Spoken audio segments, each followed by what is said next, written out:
रात के 8 बज रहे थे। चंदेरी गांव के जंगली इलाके की एक गुफा में खुदाई का काम चल रहा था। विनीता एक पुरातत्व विभाग अधिकारी थी, जिनका काम होता है पुरानी जगहों की खुदाई करना, और अगर वहां कोई जानकारी या कोई एंटीक चीज पाई जाए तो उसके बारे में जानकारी हासिल करना और उन्हें सरकारी म्यूजियम तक पहुंचाना। इस गुफा में पिछले कई दिनों से खुदाई का काम चल रहा था और अब सबसे आखिर में एक दीवार नजर आ रही थी। मैडम, ये दीवार तो टूट ही नहीं रही। मुझे लगता है अब गुफा का अंत हो गया है। इसके आगे कुछ नहीं मिलने वाला। कोशिश तो करो। तुम लोगों ने हर बार यही कहा है कि खुदाई नहीं हो सकती, और हर बार हमें कुछ ना कुछ रहस्यमय मिला है। ये कहकर वो गुफा से निकली और पास ही के लगे टेंट में पहुंची।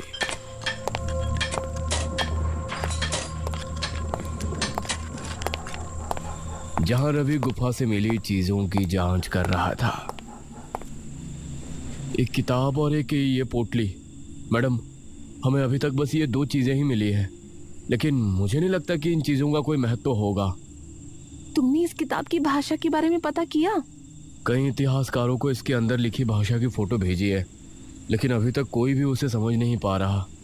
जिस किताब की भाषा बड़े बड़े इतिहासकार कोड नहीं कर पा रहे, उस किताब के बारे में तुम ये कह रहे हो कि इसका कोई महत्व नहीं है? मेरे हिसाब से तो ये बहुत अहम चीज मिली है हमें। तभी उनको मजदूर की चीख सुनाई दी।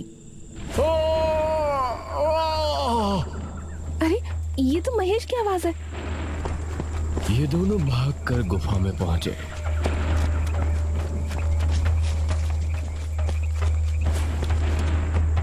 सामने का मंजर देखकर ये भी हैरान रह गए। वो दीवार अब टूट चुकी थी और उसके अंदर से चमगादड़ों की फौज निकलकर भयानक शोर करती हुई बाहर की तरफ जा रही थी। डरो नहीं, वो बस चमगादड़ है। सभी चमगादड़ बाहर निकल गए और अब उनको जमीन पर एक ताबूत रखा नजर आया। मैडम, अब मैं यहाँ और नहीं रुक सकता। कहीं इसमें किसी की लाश निकली तो?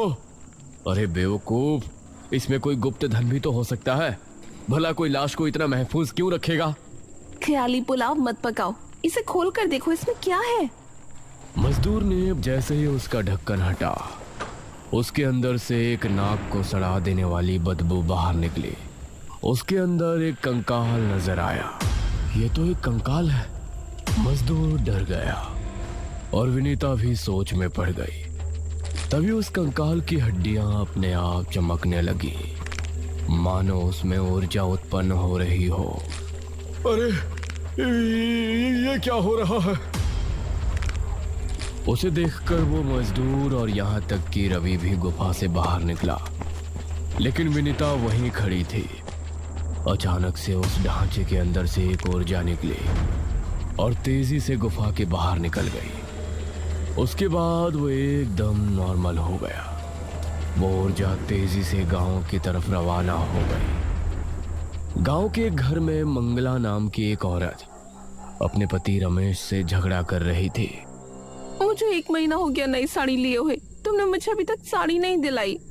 अरे, तुम जानती हो कि मेरे साथ कितनी परेशानी चल रही है। व्यापार भी ठीक से नहीं चल रहा। ऐसे में तुमको मुझसे इस तरह से फरमाइश करने में जरा भी शर्म नहीं आती? तुम जैसे मर्द से शादी करके तो मेरी जिंदगी ही खराब हो गई है। कल रात तक अगर मुझे नई साड़ी नहीं मिली तो मुझसे बुरा कोई नहीं होगा। ये कहकर मंगला ने चादर टानी और झट से उसमें समा लेट गई और रमेश को उसकी बात बहुत बुरी लगी। वो घर से निकला और अपने आप से ही बातें करने लगा। जिंदगी तो मेरी खराब हो गई है इससे शादी करके। सिर्फ जिद जिद और जिद, इसके अलावा कुछ नहीं आता इसको। अगर जिंदगी खराब कर दी है तो धक्का दो उसे। अपनी जिंदगी क्यों खराब कर रहे हो? उसने देखा कि एक खूबसूरत लड़की जिसने राजकुमारियों वाली वेशभूषा धारण की है उसके सामने खड़ी है। अरे, आप कौन हैं? चंद्रप्रभा, मैं भी तुम्हारी तरह अपने पति से सताई हुई हूँ। तुम चाहो तो हम एक दूसरे के दुख बांट सकते हैं। ये सुनकर रमेश के चेहरे पर मुस्कान छलक आई ये सब सिर्फ कहने वाली बातें हैं। मैं तो अभी भी बस उसके सुधरने का इंतजार कर रहा हूँ। क्या आज रात मैं आपके घर रुक सकती हूँ? इस तरह से खुली बात सुनकर रमेश हैरान था। वो चुपचाप चंद्रप्रभा को लेकर अपने घर पहुंचा। अंदर दाखिल होते समय चंद्रप्रभा के चेहरे पर अलग ही तरह की मुस्कान थी। वो रहा तुम्हारा कमरा, तुम वहां रुक सकती हो। यह सुनकर चंद्रप्रभा उस कमरे में भाग गई और अंदर से दरवाजा बंद कर लिया। इससे रमेश की थोड़ी हैरानी हुई और वो दरवाजे पर पहुंचा। अरे क्या हुआ तुमको? इतनी फुर्ती से अंदर जाने का क्या मतलब था? मैं क्या तुमको मना कर रहा था? अंदर से कोई जवाब नहीं आया तो रमेश को अजीब लगा। उसने दरवाजा खोला तो कमरा एकदम खाली था। ये देख उसकी हैरानी का ठिकाना नहीं रहा। ये कहाँ गई? अभी तो मेरे सामने कमरे में घुसी थी। कहीं वो कोई आत्मा वत्मा तो नहीं थी? इसी गांव में एक औरत माधवी नीली साड़ी पहने सजी धजी अपने पति मनीष के सामने खड़ी थी। आपका बहुत बहुत शुक्रिया जी, ये साड़ी तो बहुत अच्छी लग रही है। ये अच्छी नहीं है, तुमने इसको पहना इसीलिए ये अच्छी लग रही है। यह सुनकर माधवी शर्मा गई। मैं जरा बाथरूम होकर आता हूँ।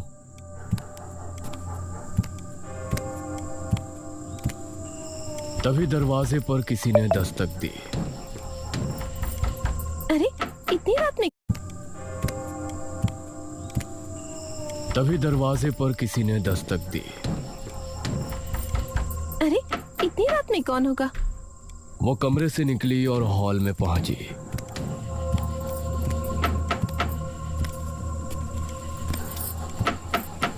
फिर उसने दरवाजा खोला। अरे मंगला, तू इतनी रात में? ये साड़ी मुझे दे। अरे ये क्या बात हुई? तुझे साड़ी चाहिए तो अपने पति से बोलना, मेरी साड़ी क्यों मांग रही है? यह सुनकर मंगला को गुस्सा आ गया और उसकी आंखें लाल लाल चमक उठी। उसकी चीख सुनकर मनीष बाथरूम से निकला और हॉल में पहुंचा। वहां का मंजर दिल दहला देने वाला था। सामने उसने देखा कि उसकी बीवी की लाश जमीन पर पड़ी थी और उसकी ऐसी हालत देखकर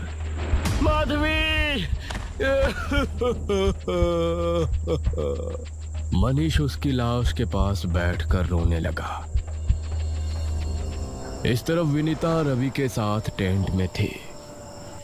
तुम मेरे जूनियर हो, कहने में भी शर्म आ रही है। कैसे तुम उस कंकाल से डरकर भागे थे? मैम, वो किस तरह चमक रहा था, उसको देखकर कोई भी डर जाता। स्टॉप इट, हम लोगों का तो काम ही ये है। ये बताओ, उस पोटली और किताब के बारे में कुछ पता चला? मैडम, उस पोटली को खोलने की कोशिश तो की लेकिन वो खुल नहीं रही।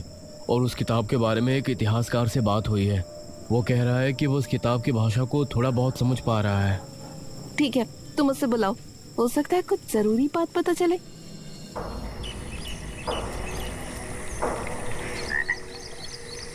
गांव में रामकिशन नाम का एक किसान रहता था।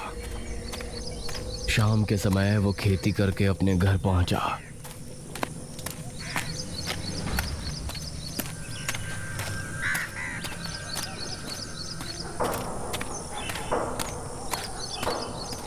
पार्वती, अरे खाना लगा दो।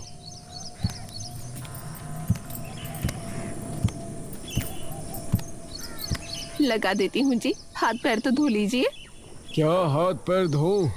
मेरा तो मन अभी और खेती करने का हो रहा है।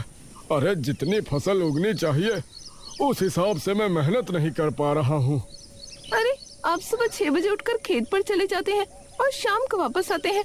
इससे ज्यादा और क्या करना चाहते हैं आप? अरे मेरा शरीर साथ दे तो मैं दिन और रात खेती में लगा दूं। पार्वती ने उसे खाना खिलाया।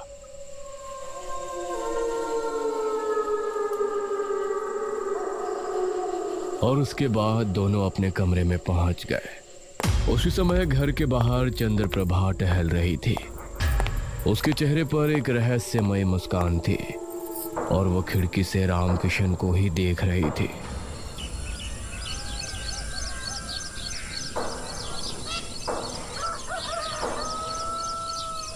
सुबह होने पर रामकिशन 5 बजे ही उठ गया और नाश्ता करके जल्दी से खेत पर जाने के लिए निकल गया।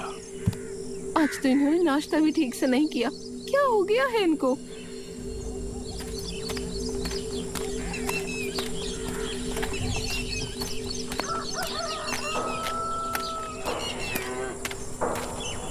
रामकिशन खेत पर पहुंचा और जी जान से खेती में जुट गया।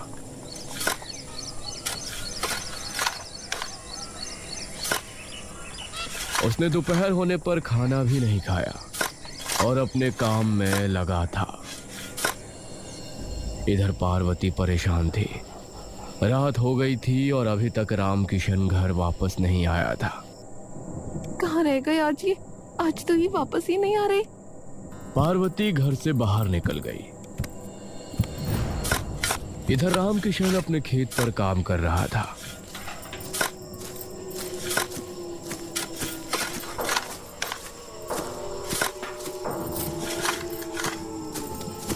कुछ ही देर में पार्वती वहां पहुंची। अरे क्या हो गया आपको? अभी तक घर क्यों नहीं आए? अरे घर आकर क्या करूंगा, इतना काम बाकी है। अभी फसल उगेगी, उसे काटनी है, उसके बाद उससे धान निकालना है। अरे आज का काम तो हो गया ना।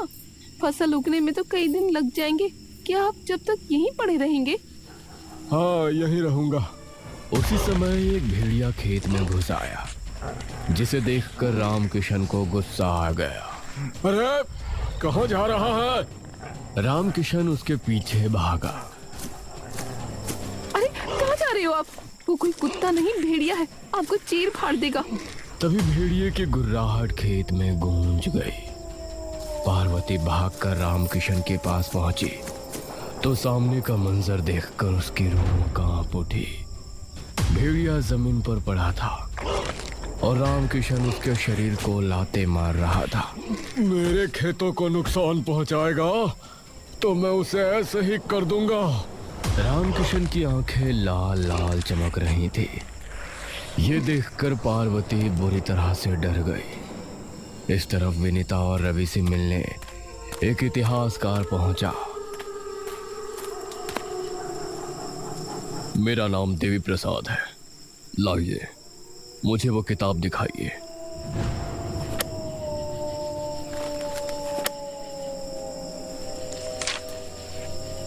क्या लिखा है इसमें?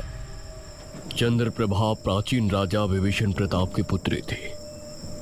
कहा जाता है वो बहुत जिद्दी राजकुमारी थी। उसे अपनी जिद के आगे कुछ नहीं दिखाई देता था। एक दिन दरबार में एक आदमी उपस्थित हुआ।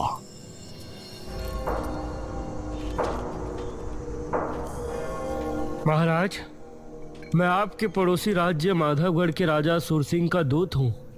उन्होंने आपके लिए संदेश भेजा है। हमारे मित्र सुरसिंह ने? मंत्री जी जरा पढ़कर तो सुनाइए। मंत्री ने संदेश उसके हाथ से लिया और पढ़कर सुनाया। महाराज, आपकी राजकुमारी ने पिछले सप्ताह हमारे पुत्र के साथ गंभीर अन्याय किया और उसकी छाती पर अपने राज्य का प्रतीक चिन्ह अंकित कर दिया। इससे साफ होता है कि आप हमसे टकराव चाहते हैं। या तो अपनी भूल सुधारिए, नहीं तो हम अपने सम्मान की रक्षा के लिए कदम उठाने को तैयार हैं। ये सुनकर सभी हैरान रह गए और महाराज गरज उठे। चंद्रप्रभा, ये क्या किया आपने? हमारे मित्र के राजकुमार को। क्या हुआ पिताश्री? हमने तो वही किया जो एक वीर राजकुमारी करती है। अगर उस राज्य पर भी हमारा कब्जा हो जाएगा तो उसमें हमारा ही फायदा है। अपने राज्य को बढ़ाने की सोचना भला कहाँ गलत है? हमारा राज्य बहुत बड़ा है। हमें किसी और के राज्य के अंदर अशांति फैलाकर उसे अपने राज्य में मिलाने की आवश्यकता नहीं है। पिताजी, राज्य चाहे कितना भी बड़ा क्यों ना हो, हम चाहते हैं कि पूरे भारत पर हमारा ही राज हो। और हम आपसे वादा करते हैं कि हम सभी राज्यों से युद्ध करके संपूर्ण भारत पर अपना कब्जा जमा लेंगे। चंद्रप्रभा, बचपन में भी हम आपकी जिद करने की गंदी आदत से परेशान थे। और अब तुम्हारी जिद की वजह से हमारे मित्र का राज्य हमसे युद्ध करने को तैयार है। हम आपको और बर्दाश्त नहीं कर सकते। पिताजी, आपको ये युद्ध करना ही होगा। जिद करना कुछ गलत बात नहीं है। हमें पूरे भारत की राजकुमारी बनना है और आपको राजा बनते हुए देखना है। महाराज चंद्रप्रभा की बात से बिल्कुल भी सहमत नहीं थे। उन्होंने अपने हाथ से एक संदेश लिखा और उस दूत को दे दिया। फिर आगे क्या हुआ? देवी प्रसाद ने अब आगे पढ़ना शुरू किया। महाराज के आदेश से चंद्रप्रभा का अंत कर दिया गया। इसके बाद एक तांत्रिक को उसके अंतिम संस्कार के लिए बुलाया गया। महाराज, चंद्रप्रभा का अंतिम संस्कार नहीं हो सकता। उसकी आत्मा पवित्र है। हमें उससे छुटकारा पाने के लिए एक विधि करनी होगी। अगर हमने ये विधि नहीं की तो उसकी आत्मा आजाद होकर कहर ढाएगी। वह राज्य के अलग अलग लोगों के शरीर में जाएगी और उनकी इच्छाओं को 100 गुना बढ़ा देगी। उनकी इच्छाएं अगर पूरी हो तो ठीक, वरना कोई भी उन्हें उनकी मर्जी से रोकेगा तो वो उनका अंत कर देगी। वो राज्य को पूरी तरह से बर्बाद कर देगी। हे भगवान, तो क्या करना चाहिए हमें? वो विधि कैसे होगी? हम चंद्रप्रभा के शरीर को एक ताबूत में बंद कर देंगे। उसकी पूरी जीवन गाथा एक किताब में लिख देंगे और एक वंधित क्रिया से एक पोटली बनाएंगे। इस पोटली में वो सभी सामग्री होगी जो चंद्रप्रभा की आत्मा को कैद करने की शक्ति रखती होगी। वो ताबूत, वो किताब और वो पोटली हम एक ही गुफा में रखकर क्रिया का अंत करेंगे। अगर किसी कारण नए युग में कोई इस गुफा के अंदर गया तो वो इस किताब में चंद्रप्रभा की कहानी पढ़कर उस ताबूत को खोलने की जरूरत नहीं करेगा। लेकिन अगर किसी कारणवश उसने वो ताबूत खोल दिया तो चंद्रप्रभा की आत्मा आजाद हो जाएगी और फिर वो नए लोगों के शरीर को अपने प्रभाव में लेकर उनकी जिद को उनके अंत का कारण बनाएगी। क्या कहना चाहते हैं आप? जैसे कि मान लेते हैं किसी को नृत्य करने का शौक है, तो जब चंद्रप्रभा की आत्मा उसके अंदर जाएगी तो वो बिना रुके दिन और रात नाचता रहेगा। ऐसे में अगर कोई उसे नाचने को मना करेगा तो वो उसकी जान तक ले लेगा, लेकिन नाचना नहीं रोकेगा। वो अपनी आखिरी सांस तक नाचता ही रहेगा। हे भगवान! उसके बाद राजा ने वही किया। चंद्रप्रभा की लाश, वो पोटली और वो किताब गुफा में बंद कर दी। हे भगवान, ये तो हम लोगों से बहुत बड़ी गलती हो गई। रवि, तुम जल्दी से मेरे साथ चंदेरी गांव चलो। साथ में एक तांत्रिक को भी ले चलो। इस काम में हमें तांत्रिक की जरूरत जरूर पड़ेगी। हम लोगों को तो अभी तक कोई नुकसान नहीं हुआ। हो सकता है चंदेरी के लोगों के साथ कुछ हुआ हो।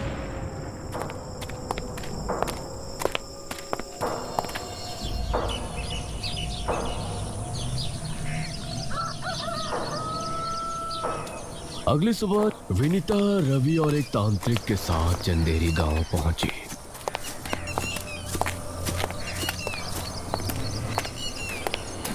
जहां मुखिया बहुत चिंता में दिख रहा था और सभी गांव वाले उसके सामने मौजूद थे। मुखिया जी, आप ही हमारी आखिरी आस है। ऐसे चुप मत बैठिए, कुछ कीजिए। तभी विनीता को वहां देखकर सभी हैरान रह गए। गांव में अजीब सी मुसीबत आ गई है। कुछ समझ में नहीं आ रहा क्या किया जाए। कैसी मुसीबत? गांव में रहने वाली मंगला, जिसको साड़ियां पहनने का बहुत शौक था, अचानक से उसकी ख्वाहिश ने जिद का रूप ले लिया। वो माधवी के घर पहुंची और उससे उसकी साड़ी मांगने लगी। उसने उसे साड़ी नहीं दी तो उसने उसका अस्तित्व ही हमेशा के लिए मिटा दिया। वही गांव का एक किसान रामकिशन, उसे खेती का बहुत शौक था। अचानक उसका भी बर्ताव खेती को लेकर बहुत ज्यादा बदल गया। वो दिन और रात खेती कर रहा था और जो भी उसे रोकने की कोशिश कर रहा है तो उसे हमेशा के लिए खामोश कर देता है। जरूर उनका शरीर चंद्रप्रभा के प्रभाव में है। ये सुनकर सभी ने विनीता की तरफ देखा। चंद्रप्रभा? हाँ, एक ऐसी राजकुमारी की आत्मा जो बहुत जिद्दी थी। वो लोगों के शरीर में घुसकर उनकी इच्छाओं की शक्ति को बढ़ाकर उसे जिद में बदल देती थी। और ये जिद इतनी ज्यादा बढ़ जाती है कि अगर उनसे रुकने को कहा जाए तो वो किसी की हत्या तक करने पर उतारू हो जाते हैं। ये सब आपको कैसे पता? और विनीता ने गुफा की सारी दास्तान गांव वालों को बताई।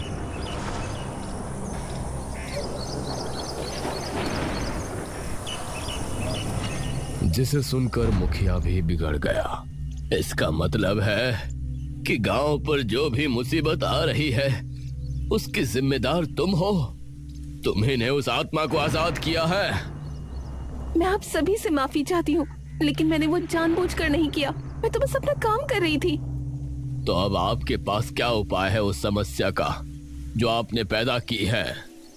तांत्रिक बाबा, बताइए क्या हो सकता है? तांत्रिक ने रमेश को अपने झोले से एक भभूत निकाल कर दी। ये भभूत अपनी पत्नी के माथे पर लगा दो। उस पर से चंद्र प्रभा का प्रभाव खत्म हो जाएगा। और पार्वती, हमें अपने खेत पर ले चलो। हो सकता है कि राम किशन के शरीर में अभी भी चंद्र प्रभा का वास है। हम उसे वहीं पकड़ सकते हैं।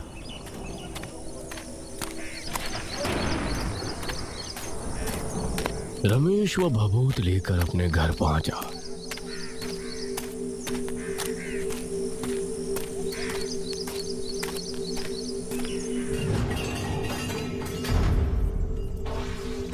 उसने जैसे ही मंगला के माथे पर उस भभूत को लगाया तो वो सामान्य हो गई। अरे ये क्या, घर इतना फैला हुआ कैसे है जी? रमेश अपनी पत्नी को वापस ठीक पाकर बहुत खुश था। इधर ये सभी राम किशन के खेत पर पहुंचे। वो अभी भी खेत पर मौजूद था और उसके पास एक भेड़िए और एक कुत्ते की लाश पड़ी थी। इस तरफ गांव का एक लड़का रोहित तेज कदमों के साथ एक घर की तरफ बढ़ रहा था, जो कि नंदिनी नाम की एक लड़की का पुराना आशिक था। आज मुझे कोई नहीं रोक सकता। वो एक घर में घुसा जहां नंदिनी अपने माता पिता के साथ मौजूद थे। नंदिनी, चलो मेरे साथ। यह कहकर उसने नंदिनी का हाथ पकड़ लिया। ये देखकर नंदिनी के पिता को गुस्सा आया। अरे रोक, तुझे अभी ठीक करता हूँ। वो रोहित को रोकने के लिए उसकी तरफ बढ़े।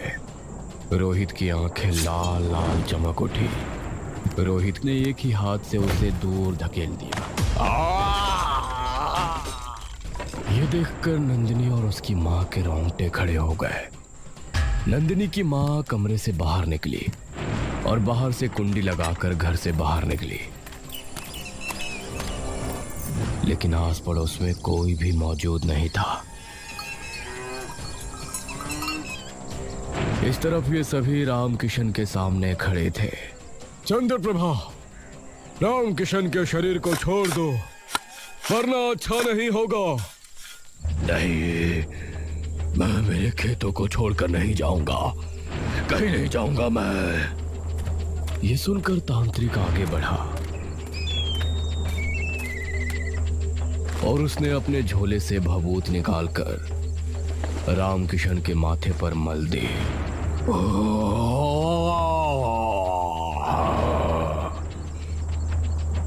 इसे रस्सियों से जकड़ लो। तभी राम किशन ठीक हो गया। अरे पार्वती, मैं यहाँ इस खेत में, और आप सब यहाँ क्या कर रहे हैं?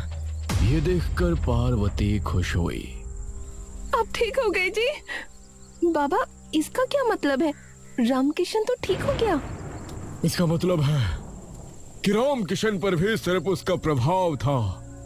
चंद्र प्रभा की असली आत्मा इसके शरीर में नहीं है। तो फिर कहाँ है?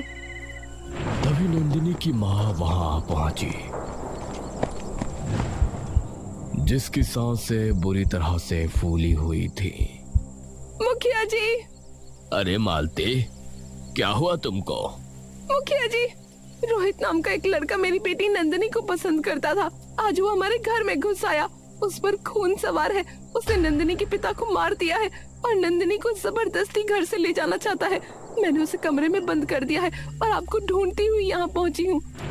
ये सुनकर मुखिया ने बाबा की तरफ देखा और विनीता भी समझ गई कि चंद्रप्रभा की आत्मा रोहित के शरीर में है। रोहित इस समय कमरे के अंदर था और उसने नंदिनी का हाथ थामा हुआ था। रोहित, मुझे छोड़ो, अब मैं तुमसे कभी शादी नहीं करूंगी। तुमने मेरे पिताजी को मार दिया। हाँ, मार दूंगा, सबको मार दूंगा। जो भी तुम्हें मुझसे दूर करना चाहेगा, किसी को नहीं छोड़ूंगा। वो दरवाजे को खोलने के लिए उसमें लाते बरसा रहा था। तभी दरवाजा अपने आप खुल गया। वो ये देखकर हैरान रह गया। तांत्रिक, विनीता और सभी लोग कमरे में पहुंचे। चंद्रप्रभा, छोड़ दो इसके शरीर को। तू मुझे रोकेगा? रोहित की सांसें तेज तेज चलने लगी। उसकी आंखें लाल हो गई, नाखून लंबे हो गए। तभी बाबा ने आगे बढ़कर उसके माथे पर वही भभूत लगा दी।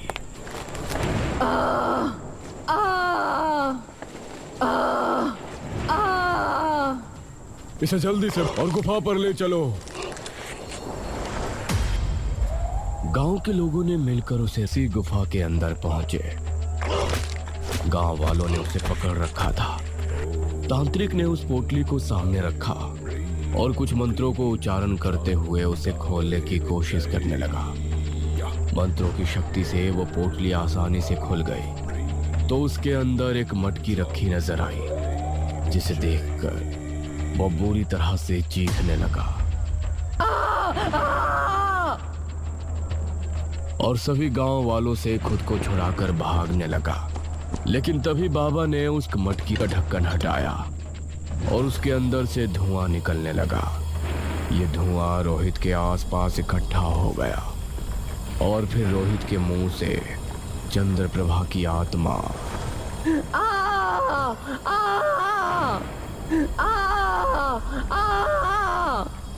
वो धुआं अब उसकी आत्मा को मटकी में ले गया। बाबा ने जल्दी से ढक्कन ढक दिया और चंद्रप्रभा की आत्मा उसमें कैद हो गई। मैं यहाँ, नंदिनी तुम?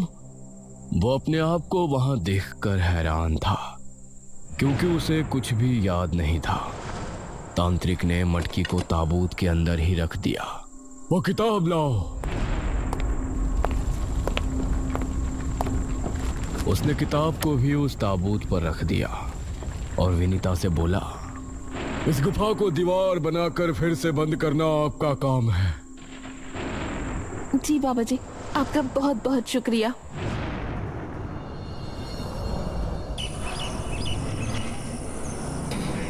अगली सुबह विनीता ने कुछ मजदूर लगाकर दीवार बनवा दी और उस गुफा का मुंह हमेशा के लिए बंद कर दिया गया। अब गांव के लोग खतरे से बाहर थे, इसलिए खुश थे। विनीता भी अब रवि के साथ वापस अपने घर को निकल गई। इतनी खोजें की, लेकिन ये खोज मुझे हमेशा याद रहेगी कि मेरी एक लापरवाही की वजह से एक आत्मा आजाद हो गई थी और 2 लोगों की जानें चली गई थी।